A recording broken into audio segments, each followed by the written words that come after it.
உங்கள் சத்யாவில் இப்பொழுது ஆடி அதிரடி தள்ளுபடி.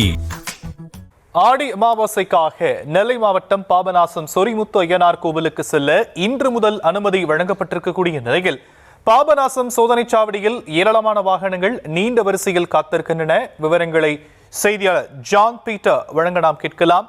ஜான் பீட்டர், மேலும் விவரங்கள். அதாவது திருநெல்வேலி மாவட்டம் அம்பாசமுத்திரம் மேற்கு தொடர்ச்சி மலையில் அமைந்துள்ள பிரசித்தி பெற்ற காரையார் சொரிமுத்து ஐயனார் கோவில் ஆடி அமாவாசை திருவிழா விமர்சையாக நடைபெற்று வருகிறது. இதையொட்டி இன்று முதல் தொடர்ந்து 6 நாட்கள் பக்தர்கள் கோவில் பகுதியில் தங்கி வழிபாடு செய்ய அனுமதி வழங்கப்பட்டுள்ளது.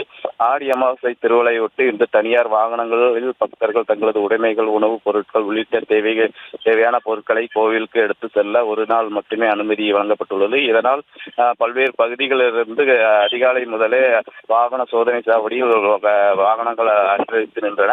அதிகாலை முதலே பக்தர்கள் மற்றும் வாகனங்களின் எண்ணிக்கை தொடர்ந்து அதிகரித்த நிலையில் பாபநாசம் சோதனை சாவடி வாகனங்கள் நீண்ட வரிசையில் காத்திருந்தன. வனத்துறையினர் மற்றும் காவல்துறையினர் இணைந்து ஒவ்வொரு வாகனங்களும் தீவிர சோதனை செய்த பின்னரே காரையார் நோக்கி அனுமதித்து வருகின்றனர்.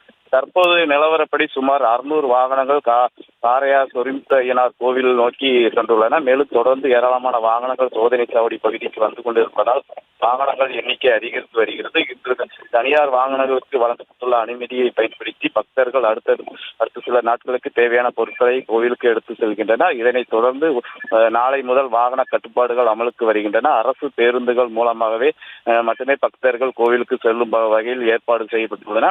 6 நாட்கள் பக்தர்கள் கோவிலில் தங்கி வழிபாடு செய்வதற்கு அனுமதி வழங்கப்பட்டுள்ளதால் முக்கிய திருவிழா நாட்களில் பக்தர்கள் கூட்டம் அதிகரிக்கும் என எதிர்பார்க்கப்படுகிறது. குறிப்பாக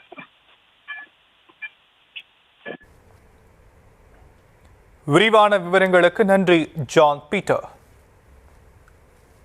உங்கள் சத்யாவில் இப்பொழுது ஆடி அதிரடி தள்ளுபடி.